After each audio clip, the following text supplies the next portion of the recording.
We're working antiderivatives and finding actually finding indefinite integrals. And I've got some listed down here that we're going to work. Of course, this is a continuation of my last video. I'm going to go ahead and work this one out. And so what you ought to do is just to write these down and try to work these things out before I do. So pause the video, write them down, and see what you can do. All right.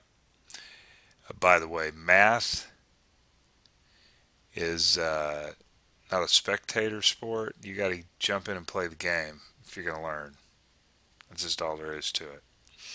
All right, you got to move that pencil. You got to push that lead. All right, let's get busy.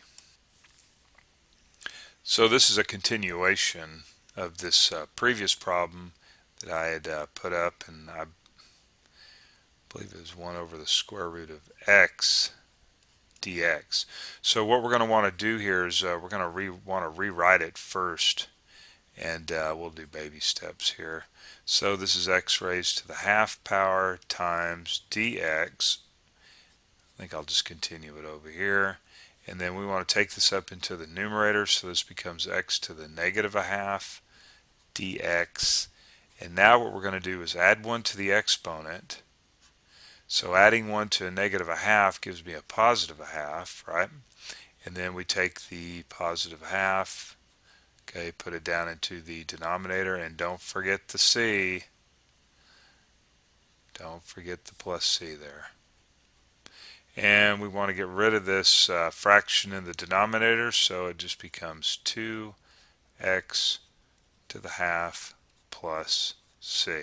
So remember, we're going to do a little side work here. This is 1 over a half.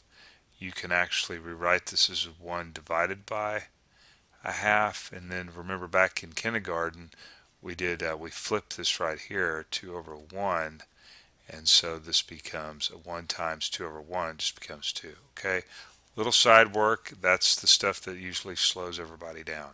So anyway, there's our general solution. Man, I got a lot of them to work here in no time.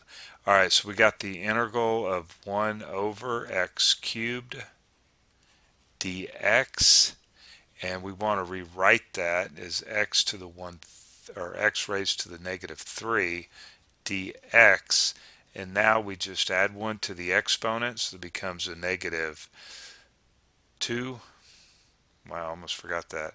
Over, and then we take the new negative 2, put it down in the denominator, and remember, don't forget the c, the plus c there. So now we want to rewrite this with positive exponents. So we're going to take the negative and bring it out front.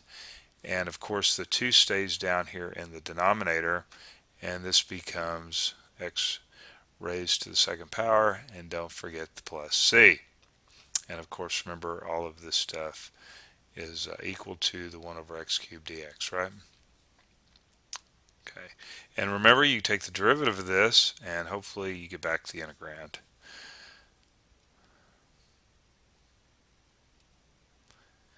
All right. Where are we at? Ooh, there's a tricky one here. 1 over x times the square root of x dx. So we'll need to rewrite this as 1 over x times x to the half dx. And of course, we're going to need to add the exponents here. And we have 1 over x to the 3 halves dx. And now we're going to take that into the numerator, so we have x to the negative 3 halves dx. And ooh, we got to really get our fractions down, don't we? And so we add 1 to the negative, let's see, negative 3 halves. So this becomes x to the, let's see, add 1, I think that's a negative a half, right? God, I'm just guessing now, but because that's a negative 1.5, add 1, yeah. All right, plus c. And then we want to rewrite this, bring the negative out front. Of course, you're going to bring the 2 up, and then this becomes, and you know what, I'm just going to skip all those steps. That's the square root of x. Because this is x raised to the half power, we want to get it back into radical form.